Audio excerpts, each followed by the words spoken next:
Hello again, everybody, and welcome to episode 6 of Doc Watches Wrestling. Today we're trying something a little bit different. Obviously, there was no big show tonight or last night, so we're not reviewing any modern wrestling. Today we're going back to some of my favorite stuff. Some stuff from when I was a kid, some stuff from when I was younger. We're going to talk about entire storyline arcs of one particular story. We're going to cover it from start to finish, give you my thoughts. This should be a lot more fun for me because I'm talking about stuff that I love, talking about stuff that really captured my attention as a kid, talking about stuff that probably isn't going to take a whole lot of notes, although I do have some, just to keep the details in check.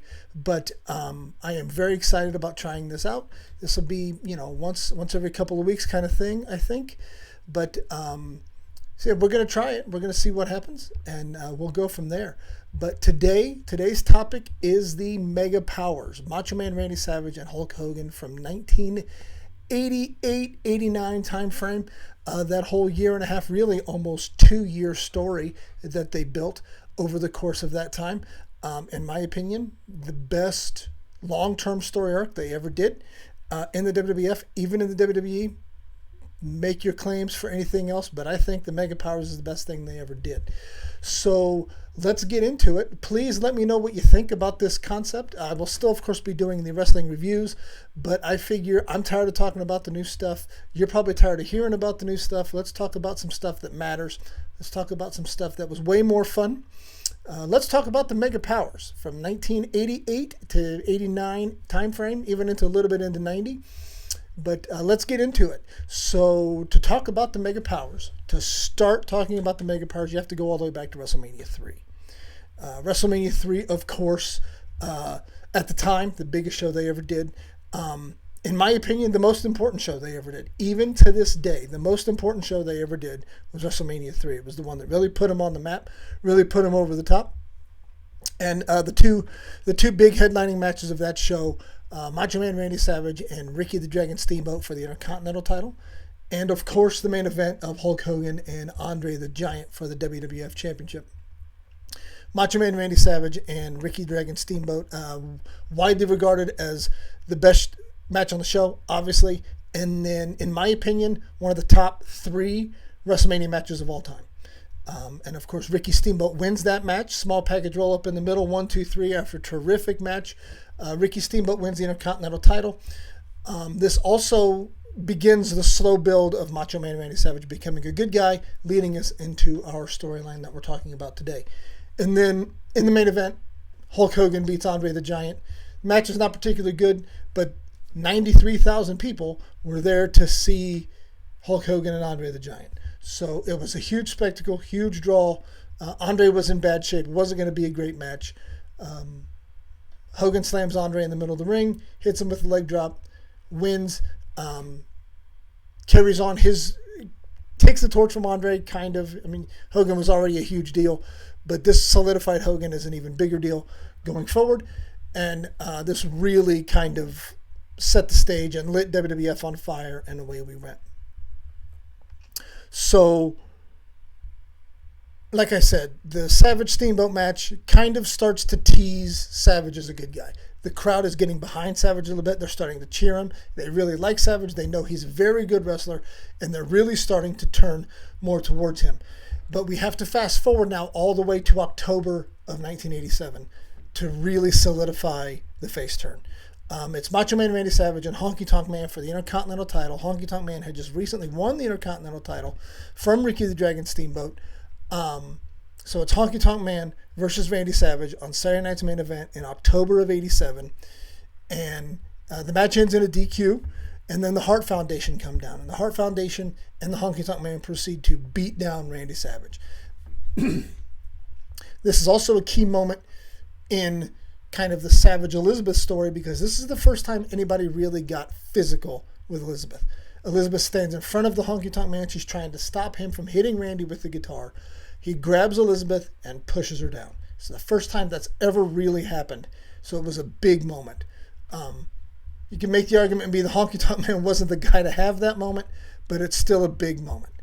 So Honky Tonk Man eventually hits Randy with the guitar, and Elizabeth takes off backstage. She has ran and seemingly left Randy on his own. she is gone. She takes off. She runs to the back, seemingly to save her own hide.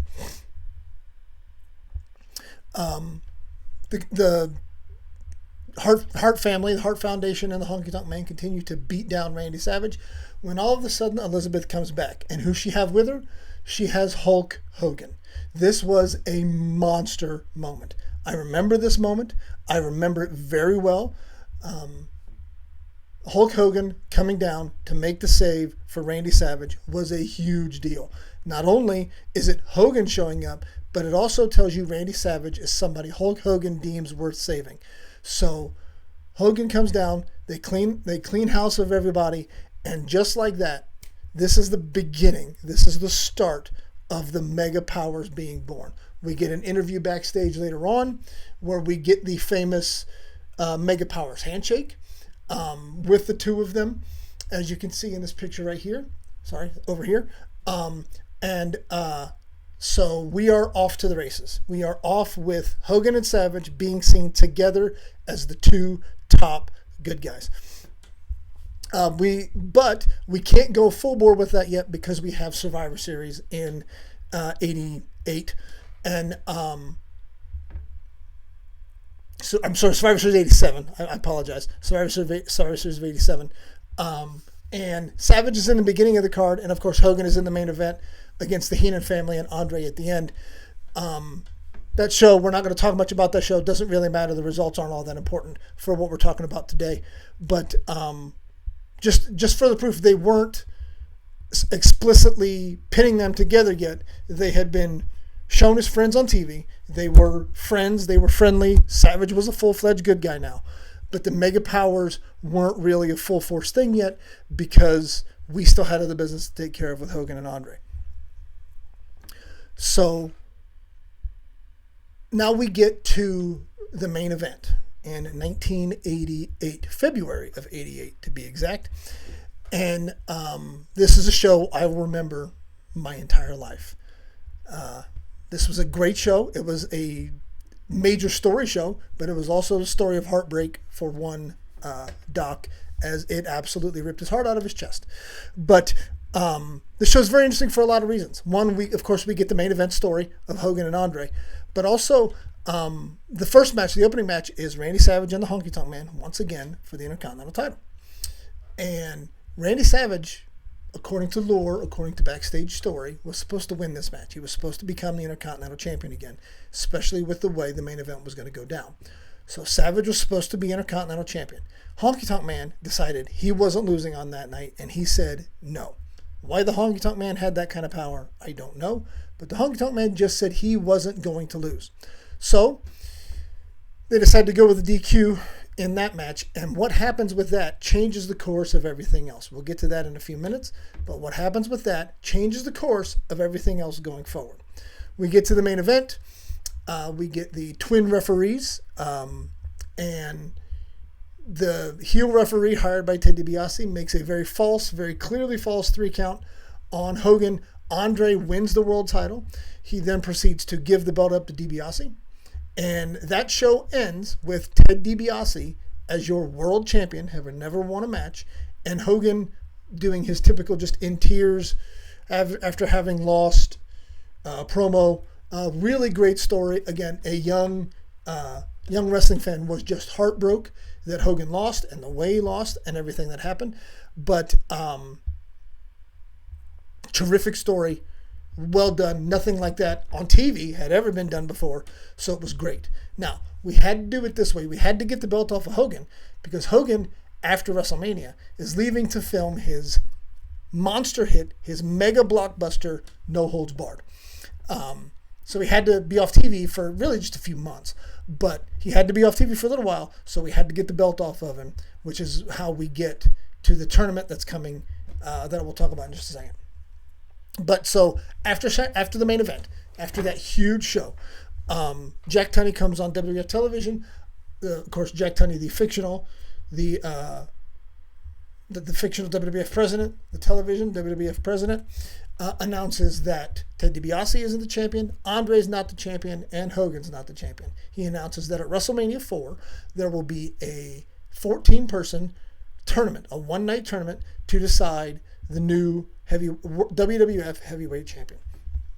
Of course, this was a big deal because a tournament like this had never really happened before. And it was very exciting for a young fan like myself to think about a tournament happening. Now, we talked earlier about the Honky Tonk Man refusing to lose the title to Randy Savage on that night. So what happens with that is when Honky Tonk Man refuses to lose to Savage, Vince McMahon feels like he needs to make good for Randy Savage. So he promises what was supposed to be Ted DiBiase's world title win at WrestleMania 4. He gives it to Savage instead. I mean, they had brackets set up that made it clear DiBiase was going to win. And instead, what happens? They switch the brackets to where now Randy Savage is, if it's not going to be Hogan, it's clearly going to be Savage. And anybody that knew the backstage stuff, which, I mean, I was 4 or I was like 5, nobody really knew then. But it wasn't going to be Hogan, so it had to be Savage. And with the way the new brackets were set up. So, because the Honky Tonk Man refuses to give Savage the Intercontinental title, Vince decides he's going to put the world title on Savage, leaving DiBiase the main bad guy. But, I mean, he just cost him his world title win. So, kind of a raw deal for DiBiase. So, a month and a half later, we get to WrestleMania 4. WrestleMania 4 is the 14-man tournament, as we talked about, with Hogan and Andre getting the first round bye straight into the quarterfinal. DiBiase wins his first round match. Savage wins his first round match. And then Hogan and Andre go to a double disqualification. So what that means is DiBiase gets a bye straight into the semifinals and then the finals. So he's in. DiBiase is in the final.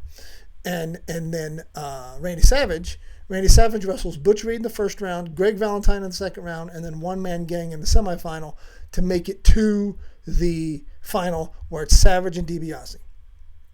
DiBiase comes out for the final with Andre.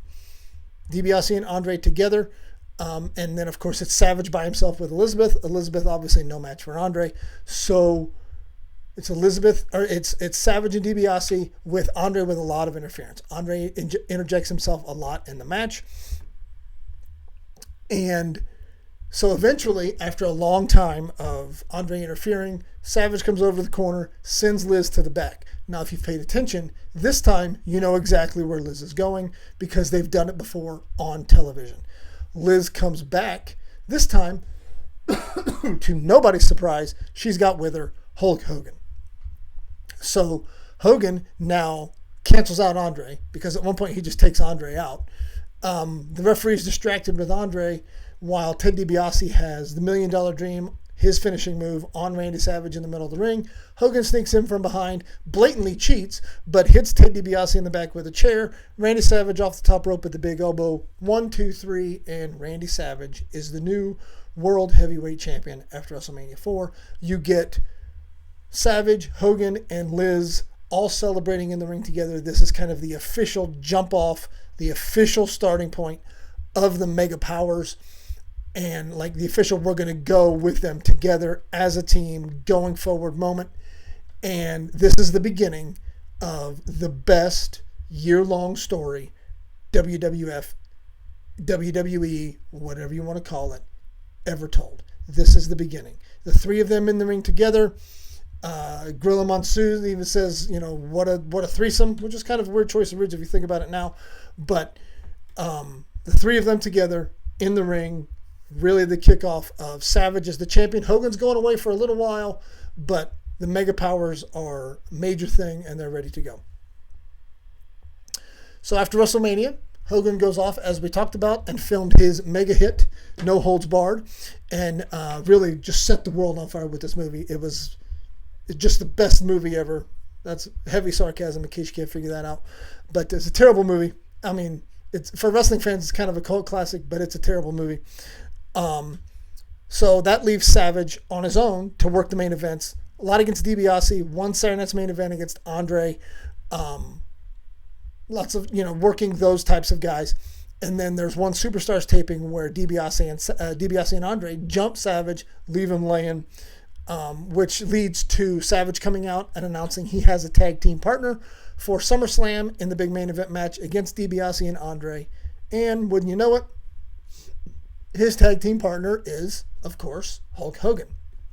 So the main event of the very first SummerSlam in 1988 is the Mega Powers, Hulk Hogan and Randy Savage, against the Mega Bucks, because get it, Ted DiBiase's got a lot of money and Andre's Mega. DiBiase and Andre, Hogan and Savage, tag team match main event with Jesse Ventura as the special guest referee. Why they needed to put that extra star power in there, I don't know, but they put Jesse in there to be the referee for the match. So in the build-up, the Mega Powers, Hogan and Savage, are teasing they have a secret weapon for the match to combat Heenan and Virgil and everything going on the outside. They have a secret weapon, and their secret weapon is an itsy bitsy teeny weeny bikini. So the tease is for SummerSlam, Liz in a bikini. Like, that's the tease. We get to the actual match, and the finish comes with the Mega Powers in real trouble. They're getting beat down by Andre and DiBiase, and Liz jumps up on the apron, and she takes her skirt off, and as she takes her skirt off, she has a bathing suit bottom on, and it's very just kind of like a normal kind of mom bathing suit bottom. Not really much to it, but it does stun Andre DiBiase and even Jesse Ventura, which eventually leads to big elbow from Savage off the top. Hogan makes the cover, and Jesse Ventura very reluctantly counts the 1, 2, 3, and the Mega Powers win. After the match, we immediately start planting seeds. Very small, very kind of quick, very subtle, but we start planting seeds. So the Mega Powers are jubilant. They're happy. Savage is up on the turnbuckle doing his poses, talking with the crowd. And in his excitement, Hogan grabs and hugs Elizabeth, spins her around the ring. Well, Savage on the top rope sees this, just kind of turns around and looks, gives a very subtle, like, what was that? That was messed up. But then immediately, Liz hugs Randy. Randy gets right back into the mode of celebrating, and everything seems fine. The Mega Powers pose together. We go off the air. Everybody's happy. We're good to go. Then we fast forward from August to November of 88. November of 88, we get a little bit more of the story. Survivor Series, the main event, a big 5-man tag, 5-on-5, is the Mega Powers and their team against the Twin Towers and their team. I'm not going to get into, I guess, again, the particulars of the match. The breakdown doesn't really matter. We're going to go straight to the end, where throughout the course of the match, Hogan has been handcuffed to the bottom rope and beat down. So Hogan is taken out a little bit, but it's the Mega Powers against Haku is how we end up with the final 3. But it's basically one-on-one because Haku has got Savage and he's beating him down with Hogan taken out. So as Savage continues to crawl over to get a tag, but there's nobody there to make a tag too because Hogan is taken out, he continues to get beat down. Well, eventually, Slick, who has the key, gets taken down. Elizabeth grabs the key, undoes the key for Hogan. Hogan gets in. Haku bumps Randy Savage into Hogan, bumps Randy Savage into Hogan. Hogan makes the tag, comes in, cleans house, very quickly pins Haku. Match is over. Mega Powers win. Surprise, surprise, right? So after the match, once again, Savage is already a little perturbed because he got beat down. Hogan wasn't there to make the save until the very end, and then Hogan gets the pin. But then once again, Hogan hugs Elizabeth, spins her around the ring, same thing again. This time, Savage's face is much more perturbed. He's much more irritated. You can see it in his face. He's very confused as to what's going on. As Liz stands between Hogan and Randy, raises their hands, Savage is very upset. Even to the point that Jesse Ventura mentions it this time. He mentions it on commentary over the air, so you know they're going somewhere with it. He mentions, hey, Savage doesn't look too happy here. What's going on? And but as of the end of the show, everything's fine. We move on to later down the road, but as after Survivor Series, it seems like everything is fine. Maybe a little tension, maybe Randy wasn't too thrilled, but it looks like we're good to go. So it's also important to understand that this entire story is real life put on television. Randy Savage, it's based off Randy Savage's insane jealousy and protectiveness of Elizabeth. That's what all of this is. It was well known backstage. Randy was very protective of Liz. So Vince McMahon decided, because Vince McMahon is a psychopath, hey, let's put this on TV. Let's make it a real thing on television. Let's make a whole story revolved around Hogan might want to be with Elizabeth. Hogan's making moves on Elizabeth, at least in Randy's eyes. So let's make sure we have, that in story. Let's really put Randy kind of over the edge with this. So we get to, between Survivor Series and the Royal Rumble, for that 2 months, we get a few more teases. Hogan's now coming out to the ring with Elizabeth. Say what you want, Hogan is coming to the ring with Elizabeth as his manager for his matches, which oftentimes, because he's wrestling Boss Man and Akeem sometimes, things like that. The Twin Towers, by the way, I didn't make that clear earlier. He's wrestling Boss Man and Akeem in singles matches, and that leaves Liz in danger, which forces Randy's hand to come out and help at different points, and vice versa, Hogan coming out to help Randy. But it's always Liz is in the middle. They're protecting Liz. Hogan's protecting Liz. Savage protecting Liz. It's very much kind of Elizabeth-centric with what's going on in the story. But again, very small things, nothing too crazy, kind of making it clear that eventually Randy's going to lose his mind. But so far, it's just the teases, nothing solid. And then we get to the Royal Rumble. The Royal Rumble in 1989. In January. The second Royal Rumble ever. And Randy Savage comes in at number 15, and then 3 spots later, Hogan comes in at 18. And of course, when Hogan comes in, Hogan's cleaning house. He's taking everybody out. He's eliminating people left and right. And as he eliminates his last guy, he turns around and sees Bad News Brown has somebody draped over the top rope. Well, that somebody Bad News Brown has draped over the top rope is Randy Savage. He dumps Bad News Brown, and as he dumps Bad News, Randy Savage goes as well. So when Randy Savage gets eliminated, immediately Savage is hot. He jumps back in the ring, and this time we get a physical confrontation from Randy Savage towards Hulk Hogan. He shoves Hogan in the back, and then we get the face-off. Savage trying to figure out, hey, what the heck? Hogan's like, I didn't see him. I didn't know. And lots of back and forth. Eventually, Elizabeth comes out, and this time physically puts herself between them to break them up. Physically interjecting himself between these two to keep things under control. Eventually, after some talking back and forth, Hogan and Savage shake hands. Elizabeth goes with Randy, slides out of the ring because he's been eliminated. His night's over. Well, then within about 5 minutes, the Twin Towers, Akeem and Boss Man, dump Hogan, and Hogan's night's over as well. So that story's being told. We're putting things in place, but we move it on down the road.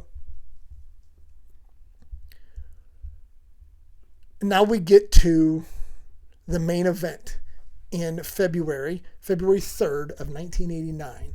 The second main event, remember last year with Hogan and Andre, was the main event as well. The main event, and this is a big one. This is kind of the come to head of the storyline here. It's the Mega Powers and the Twin Towers. Hogan and Savage against Boss Man and Akeem. And so during the match, Akeem is beating down Boss Man, throws him out of the ring. Savage comes back in the ring, and as soon as he comes back in the ring, Akeem turns around and throws him right back out. Well, this time, when he throws him out, makes full body contact, like his hip takes out the head of Elizabeth, knocks her down, takes her out. It's a heck of a shot for tiny little Elizabeth to be taking. It was very well done. I recently just watched it about 3 times, and there's no like, oh, he barely grazed her. No, he absolutely clobbered her. And so it was very well done. So Savage is laying there. Elizabeth's taken out. Well, Hogan, being the hero that he is, comes over and checks on both of them. While he's checking on both of them, of course, the most of his attention goes to Elizabeth because Elizabeth isn't a wrestler, right? At least that's what you want to tell yourself. So Hogan goes over and is checking on Elizabeth while Randy gets up. He's seeing Hogan check on Elizabeth. He's not happy with this, but Akeem grabs Randy, pulls him back into the ring. Now, this whole time, Hulk Hogan is checking on Elizabeth as if she's dead. Okay. Elizabeth, according to Hulk Hogan, might be dead here. Literally, there's a point where Hogan sticks his ear against Elizabeth's chest to make sure she's still breathing. That's the level of nonsense we're at here. With Hogan afraid Elizabeth might be dead. So Hogan then, with his partner and his best friend in the ring getting beat down, picks Elizabeth up, picks another man's woman up, and carries her to the back. He lifts her, he does like the fireman's carry, and he takes her to the back. Unbelievable looking at it now. Of course, as a kid, Hogan's just doing the right thing. But looking at it now, it's unbelievable that Hulk Hogan would pick up Randy Savage's woman and carry her to the back like that. But that's what happens. He gets her to the back. They put her on a gurney. Hogan, again, with his best friend in the ring, getting beat down, is walking with the gurney, walking with the stretcher, back to the medical office to where Liz is being checked on. Liz is out. She's not moving. There's no, she's unconscious. She's been knocked out, whatever. And they get back to the office, and Hogan is got her hands in his hands, and he's essentially praying to God. Like he is in prayer that Liz not die. Again, she took one shot from Savage's hip, but Liz could die here. So he's praying, Liz, please don't die. God, please don't let Liz die. So, again, they flash back to the ring. Akeem and Bossman beating down Randy Savage. Savage is just about dead at this point. They're just beating on him. So finally, in nothing short of a miracle, Elizabeth comes back to life. She wakes up. She comes back to.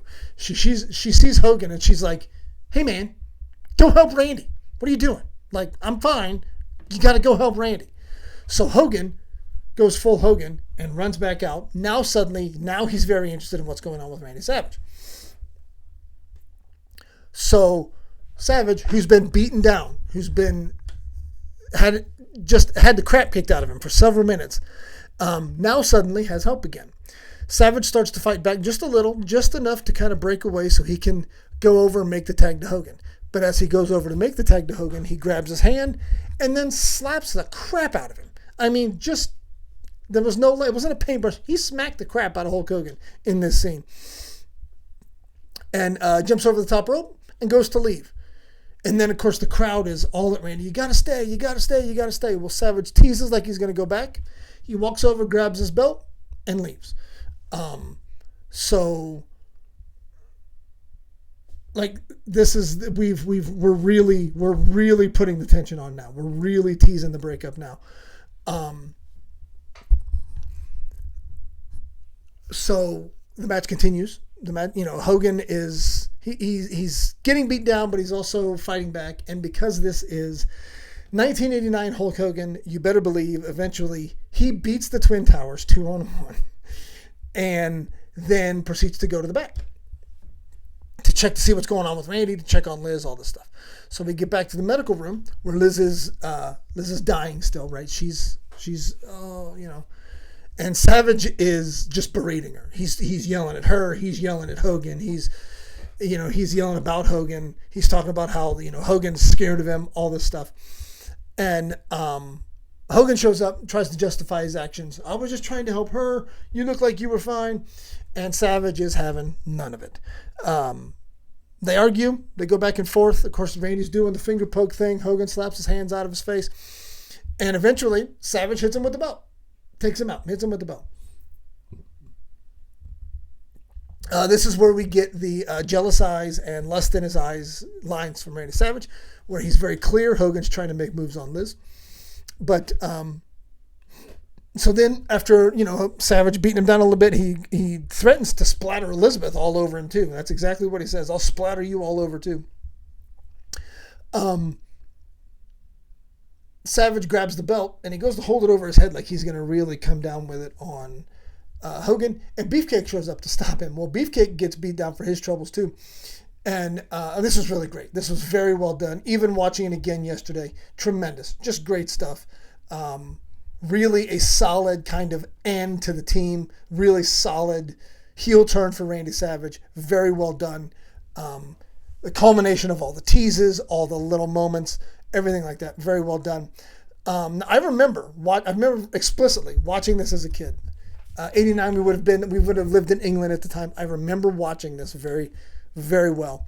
And I remember at the time being like, Randy, what are you doing? Come on, Macho. It was Hogan. He was trying to help, all this stuff. Now as a grown man, Hogan had it coming. Hogan had it coming for a long time. And especially on this night, carrying her back, leaving Randy in a lurch, all this stuff. Hogan had it coming. And Savage, while, he's a jerk and he, did what he did, Hogan had it coming. So now, from this point forward, we're in a full sprint to WrestleMania 5. We are full out, headed straight to WrestleMania 5. And we get promos back and forth for a few weeks. Nothing crazy until we get to the Liz segment where whose corner is she going to be in? Is she going to be in Hogan's corner? Is she going to be in Randy's corner? So Liz is up there with me and Gene. Gene's just straight asking, whose corner are you going to be in? You going to be in Hogan's corner? No. You going to be in Randy's corner?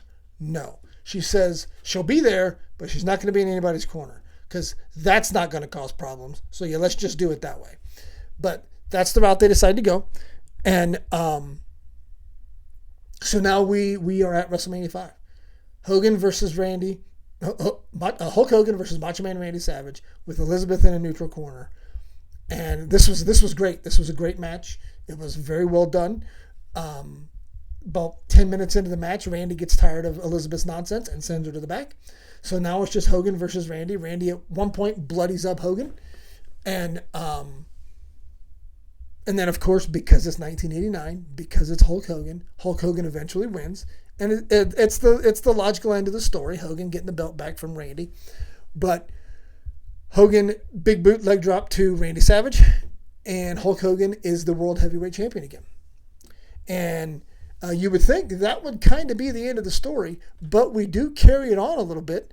After WrestleMania 5, Randy Savage teams up with Sensational Sherri. Randy Savage eventually becomes Macho King. He beats Duggan, who beat Haku. So it was King Duggan for a little while. Randy Savage eventually beats King Duggan and becomes the Macho King. He teams up with Sensational Sherri. And just before SummerSlam, about a month before SummerSlam, Randy Savage brings in Zeus. Now, Zeus was the big bad guy in Hogan's blockbuster No Holds Barred movie. So because that movie did so well and was such a blockbuster, we got to make sure we get the main bad guy from the movie to be in a wrestling ring, because apparently the fighting was real in the movie. I don't know, whatever. But so Zeus is now in the WWF for almost a year, right about 7-8 months. But he comes out at one point. He beats up Hogan, beats up Beefcake, and Zeus and Savage leave. And it is made perfectly clear SummerSlam 89 is going to be Hulk Hogan and Brutus Beefcake against Zeus and Macho King Randy Savage. And that's exactly where we head. We head to SummerSlam. We head to SummerSlam 1989 with the Macho Man and Zeus against Brutus Beefcake and Hulk Hogan. And as you might guess, again, we're not going to go into the details of the match, but as you might guess, Hogan and Beefcake eventually beat Savage and Zeus because it's Hogan, and Hogan wins all the time. And in the WWF, outside of some house shows, and I guess there was one match on Saturday Night's Main Event where Hogan wrestled Macho King with Buster Douglas as the special guest referee. That was supposed to be Mike Tyson, but a few weeks prior, Mike Tyson got knocked out by Buster Douglas, so Buster Douglas took his spot. Buster Douglas, the special guest referee of the main event of the main event, I believe, Hulk Hogan and Macho King Randy Savage. And of course, Hogan wins after, wouldn't you know it, Buster Douglas knocks out Randy Savage.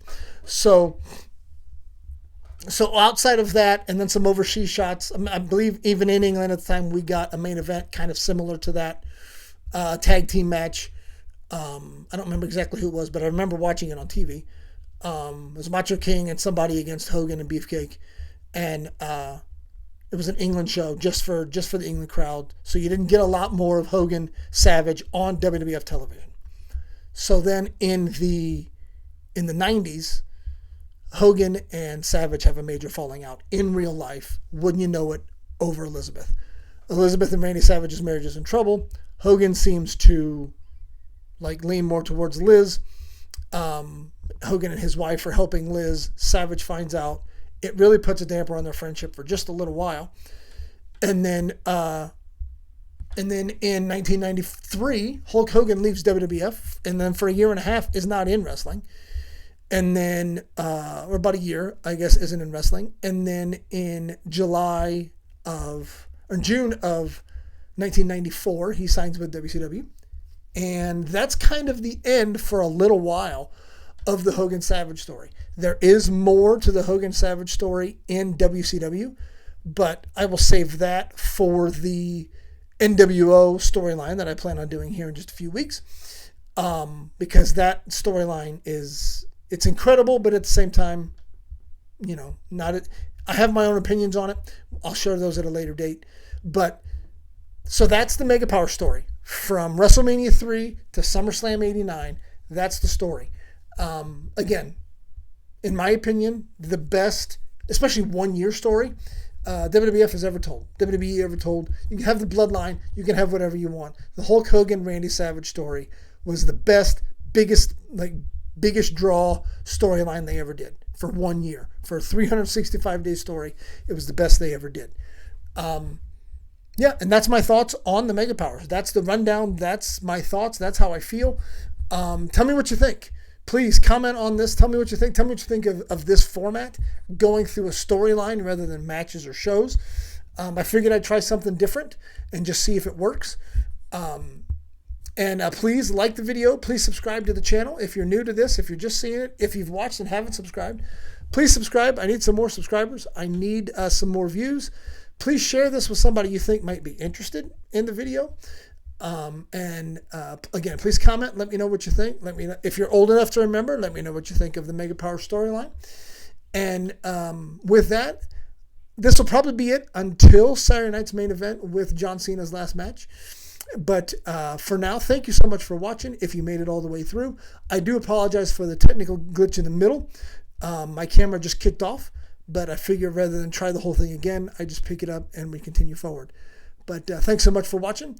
Have a great week, good weekend, and we will see you on December 13th for Saturday night's main event.